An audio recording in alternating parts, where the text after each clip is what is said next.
Diz assim o texto: e é desta forma que todo o Israel será salvo. Como diz a Escritura, de Sião virá o Redentor. Ele afastará a impiedade de Jacó.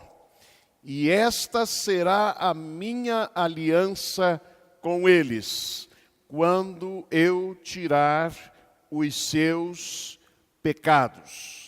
E Deus aplique em nossos corações a sua bendita palavra. Desta forma, ou é desta forma, que todo o Israel será salvo.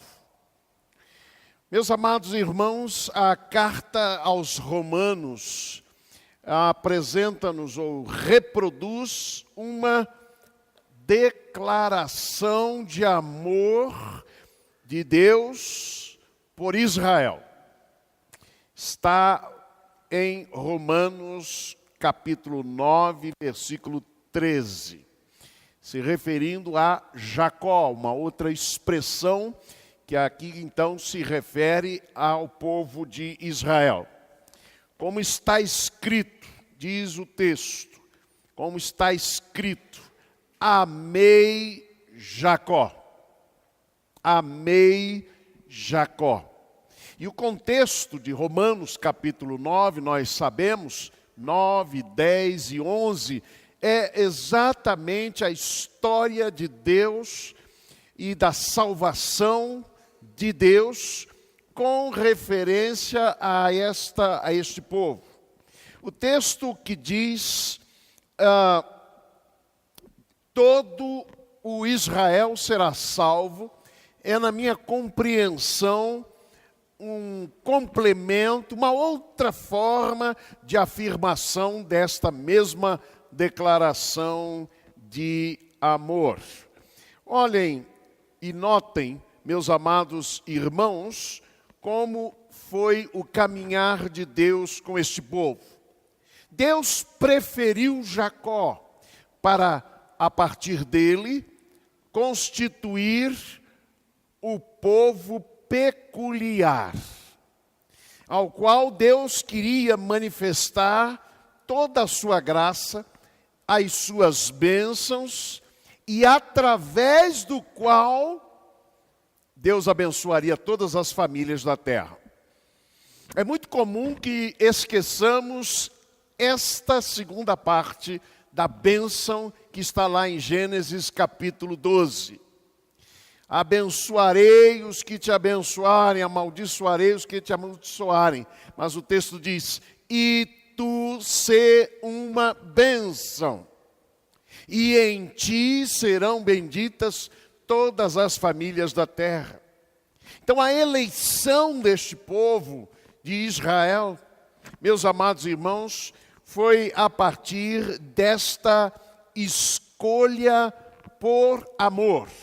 Esta preferência que poderia parecer exclusiva, na verdade é uma escolha inclusiva, porque pretendia, através de Israel, abençoar a todas as nações. Deus escolhe então, por amor, um povo, para que este povo fosse objeto do seu amor e instrumento desse amor. Isso é importante, então, sempre lembrarmos. Como objeto, mas também como instrumento do seu amor para alcançar todos os outros povos. A manifestação, meus amados irmãos, desta escolha por amor é tudo aquilo que nós conhecemos na história deste povo no Antigo Testamento. Milagres, ações libertárias do Senhor sobre este povo. E sempre a manifestação deste amor. Entretanto, o povo escolhido rejeita o caminho da salvação oferecido por Deus. Segue o seu próprio caminho. Expressão de Paulo em Romanos, capítulo 11, 23, é que eles permanecem na incredulidade. Apesar de todas as manifestações, do amor de Deus, da bondade de Deus, e aqui nos lembraríamos da expressão preciosa de Jeremias, pois que com amor eterno te amei, também com benignidade te atraí. Então, apesar de toda esta manifestação do amor de Deus, eles permanecem na incredulidade. Romanos capítulo 10, versos 1 a 3, o apóstolo, que era também deste povo, ele diz: eu oro pela salvação do meu povo, dos meus irmãos na carne. O povo então escolhido, ele perde o reino lhes é tirado. Mateus capítulo 21, verso 43, próprio Jesus diz: portanto eu vos digo que vos será tirado o reino de Deus e será dado a um povo que dê os seus frutos. Nós podemos pensar aqui no reino como o reinado de Deus, a soberania de Deus, o governo de Deus. Foi tirado, mas na verdade foi rejeitado. Entretanto, a Escritura afirma que este povo continua sendo amado por Deus, é o que nos diz Paulo em Romanos capítulo 11, versículo 28, e Deuteronômio capítulo 4, 37, lá atrás, nós temos esta referência. Notem o que diz Paulo em Romanos 11, 28. Quanto ao Evangelho, eles, na verdade, são inimigos por causa de vós. Mas quanto à eleição, amados por causa dos pais. Isto é, por causa da aliança firmada com os patriarcas no contexto do Antigo Testamento. Então vejam, irmãos, que o amor de Deus é aquele ato, a ação de Deus, o relacionamento de Deus, desde o início deste povo, desde a chamada de Abraão, lá em Gênesis capítulo 12. Foi sempre a ação e o ato do amor de Deus para com este povo. E é o amor de Deus que é o pano de fundo desta grande afirmação, todo o Israel será salvo. É marca do amor de Deus. O que nós podemos entender do amor de Deus, que promete que apesar da incredulidade presente deste povo, será salvo? O que a atitude de Deus para com o povo de Israel nos ensina sobre o amor de Deus, é o que nós queremos ver nesta noite.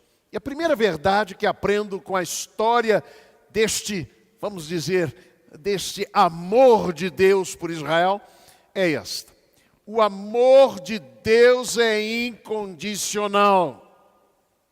Deuteronômio é muito claro sobre isso. Diz assim, a partir do verso 6, o Senhor teu Deus te escolheu para que fosses o seu próprio povo, ou o seu povo próprio de todos os povos que há sobre a terra. Não vos teve o Senhor afeição, nem vos escolheu porque fosseis mais numerosos do que qualquer povo, pois éreis o menor de todos os povos. E aí o texto termina de forma maravilhosa: mas porque o Senhor vos amou. Deus não viu neste povo atributos, qualidades que dissesse: eu vou amar este povo porque ele é assim. Não. Pelo contrário, era o menor de todos os povos. E Deus os escolheu. E o que estava por trás de tudo isso é: o Senhor vos amou. O amor de Deus é incondicional, meus amados irmãos. Não depende de nós, de sermos melhores, de não praticarmos o mal. Muitos têm destacado a admiração pelo Estado de Israel. Os melhores cientistas, os melhores filósofos, os melhores médicos, os melhores métodos, etc, etc. Alguém, uma ocasião, me disse: o senhor já viajou na El Al, que é a empresa oficial de Israel? Eu disse: ainda não tive essa oportunidade. A pessoa disse: estão os melhores pilotos do mundo. Eu fiquei meio a duvidar. Mas o que me chama a atenção nessa forma de abordagem é esta ideia de que os judeus são os melhores. Mas Deus os amou não porque fossem os melhores. Pelo contrário, o amor de Deus é incondicional. Mas alguém então diria: mas foi então a eleição de Deus que os tornou melhores. Mas, meus irmãos, a bênção de Deus não é para que eles fossem melhores do que os outros povos, mas para que eles fossem melhores para os outros povos, e tu ser uma bênção, é a palavra de Deus a este povo. O que me chama a atenção então aqui é esta primeira verdade. Deus ama incondicionalmente, e apesar das minhas fraquezas, das minhas falhas, da minha dificuldade muitas vezes de confiar, de esperar nele, Ele me ama, meus amados irmãos.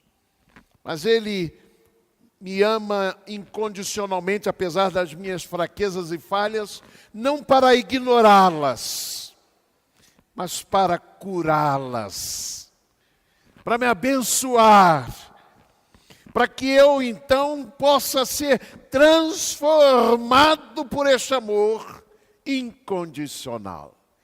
Essa é a primeira verdade que aprendemos sobre este amor de Deus. E a segunda delas é este: o amor de Deus é mistério. É o que diz Paulo aqui, escrevendo no versículo 25 e 27, preste atenção. Porque não quero, irmãos, que ignoreis este mistério, para que não presumais de vós mesmos, que o endurecimento veio em parte sobre Israel, até que a plenitude dos gentios haja entrado. E assim, todo o Israel será salvo, como está escrito: virá de Sião o Redentor, e desviará de Jacó as suas impiedades, e este será o pacto com eles, o meu pacto com eles, quando eu tirar os seus pecados. É preciso que entendamos a palavra mistério nas Escrituras. Mistério não significa ou não se refere a um segredo, simplesmente, que só é conhecido por quem é iniciado. Esta é a ideia geral de mistério. Mas trata-se de um segredo que foi agora abertamente revelado, tornando-se, portanto, uma verdade pública.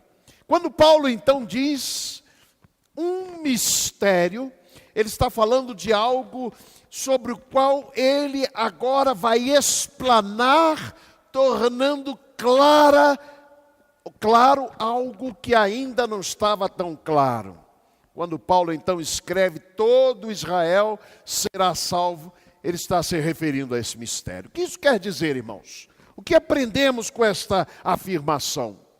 Todo Israel é uma expressão que se repete na literatura judaica. Nós precisamos entender um pouco que Paulo usa até o capítulo 8 a expressão judeu para se referir a este povo.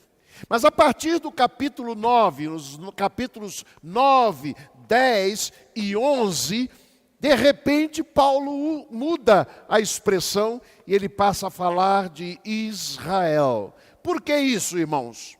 Essa distinção entre judeu e israelita, entre Judá e Israel, é muito importante. A distinção aconteceu após o reinado de Salomão. Os irmãos se lembram que houve a ruptura na nação. O reino do norte se tornou a casa de Israel. o reino do sul se tornou a casa de Judá. E é interessante que estes dois reinos, o reino do norte, reino de Israel, e o reino do sul, o reino de Judá, ambos experimentam o exílio. A volta do reino do norte é tumultuada e acontece a partir de uma mistura de povos. Mas o reino do sul, ao retornar do exílio, 586 antes de Cristo, ali o que acontece é que estes retornados são identificados como judeus. Por quê? Por causa da tribo que era prevalecente, que era a tribo de Judá. Ali estavam os benjamitas, os que pertenciam à tribo de Benjamim, os que pertenciam à tribo de Judá e os levitas. Essas três tribos estavam ali reunidas, e estes eram, a partir daí, no século VI a.C., os judeus. Na época em que Paulo escreve, os judeus eram também aqueles que praticavam a religião, o judaísmo. Então, por que Paulo agora muda? Ao invés de continuar falando de judeus, ele passa a falar agora de Israel, e é esta expressão que ele usa: todo o Israel será salvo. Ele não diz todos os judeus serão salvos. Por que se refere a Israel? Porque ele estava se referindo às 12 tribos, aquela ideia original e inicial. Porque, irmãos, havia profecias que afirmavam o retorno, a salvação para as 12 tribos de Israel. O que Paulo, portanto, quer dizer é que israelitas de todas as 12 tribos serão salvos por Jesus Cristo, pela nova aliança em Deus. É esta a promessa que aqui está sendo feita, através da misericórdia e do perdão da nova aliança. Então, observe, este é o mistério do amor. Deus está permanentemente pronto a salvar, apesar dos conflitos, apesar do exílio, apesar da rejeição. Deus está disposto a manifestar o seu amor, até mesmo a estes que o rejeitaram. Todo Israel será salvo. Este é o mistério do amor de Deus. Não apenas para Israel, mas para a gente de toda tribo, de toda nação, de toda língua, como canta o livro do Apocalipse. Mistério do amor é que Deus está permanentemente pronto para salvar. Mesmo que a gente passe pela experiência do exílio. Mesmo que a gente passe pela experiência, muitas vezes até da rejeição do caminho de Deus. Muitas vezes nos recusando a receber o abraço do amor de Deus. Este é o mistério do amor. É um amor permanente, é um amor abundante. Terceira verdade que nós aprendemos aqui é que o amor de Deus é sem arrependimento. Vejam o verso 19, verso 29. Porque os dons e a vocação de Deus são irretratáveis. Alguns veem na afirmação aqui objeto de uma discussão teológica. Eu vejo nesse verso a afirmação de que Deus não desiste de amar, mesmo que este povo o rejeitou. Deus não desiste de amar, e o amor de Deus é sem arrependimento. Apesar dos conflitos, do exílio, da rejeição e do rancor, muitas vezes, contra Deus, Deus segue amando este povo que elegeu. E assim como Deus trata a Israel, Deus também trata a você. Ele não se arrepende do amor que ele manifestou.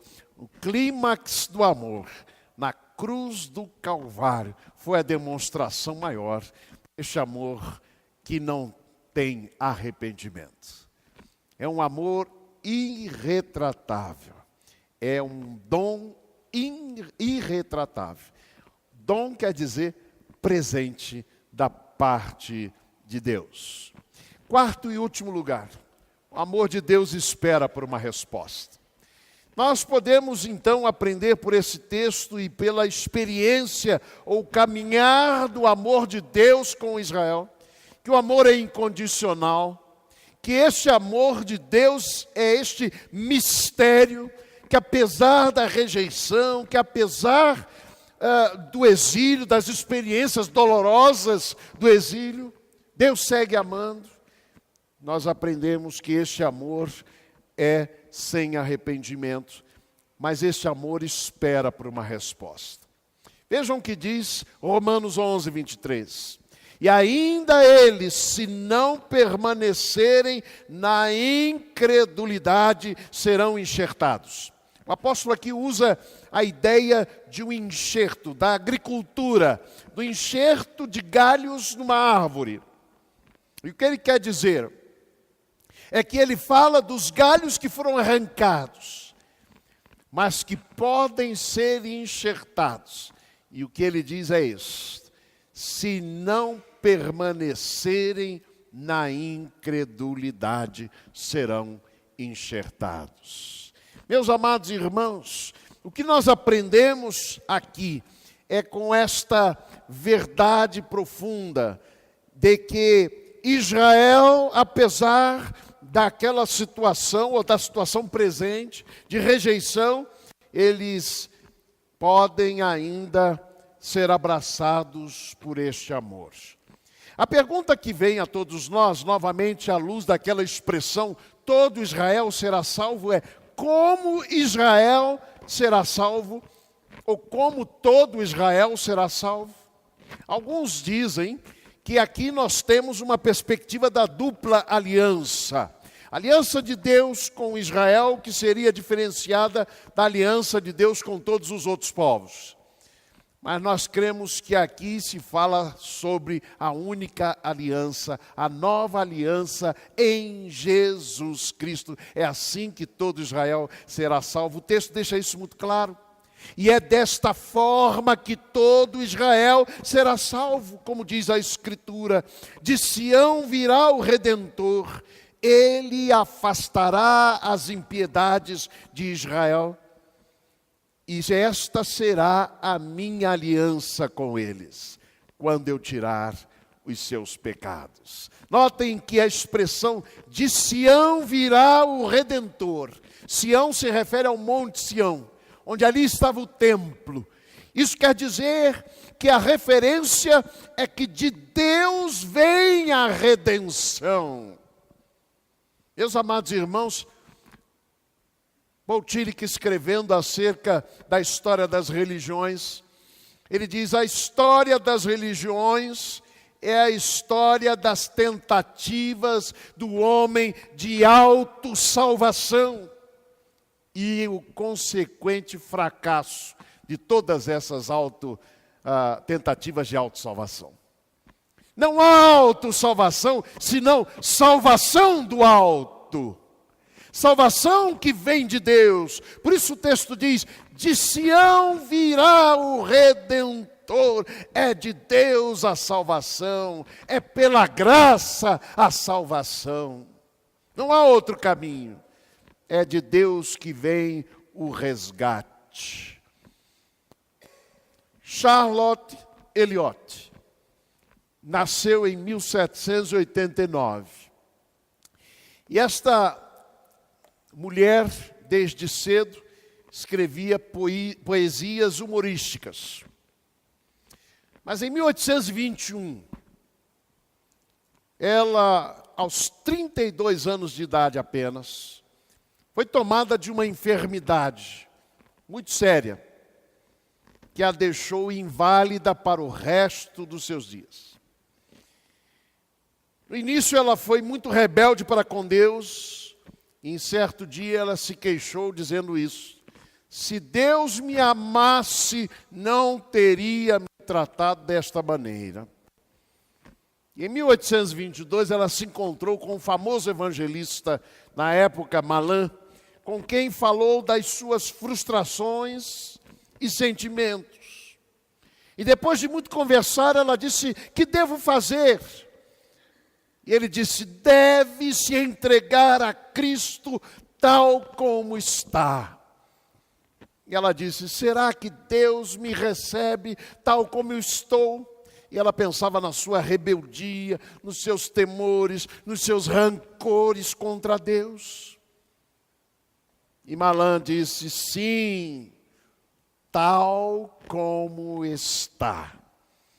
Em 1834 ela escreveu a letra do famoso hino, Tal Qual Estou. E é muito interessante que em 1934, um pregador batista, Mordecai Ham, fez uma campanha no norte da Carolina de 11 semanas, estado da Carolina do Norte, dos Estados Unidos.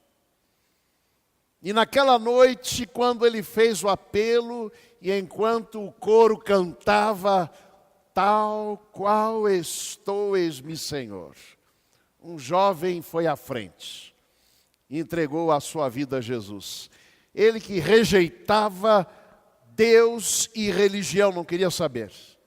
Ele entregou a sua vida a Jesus em 1934.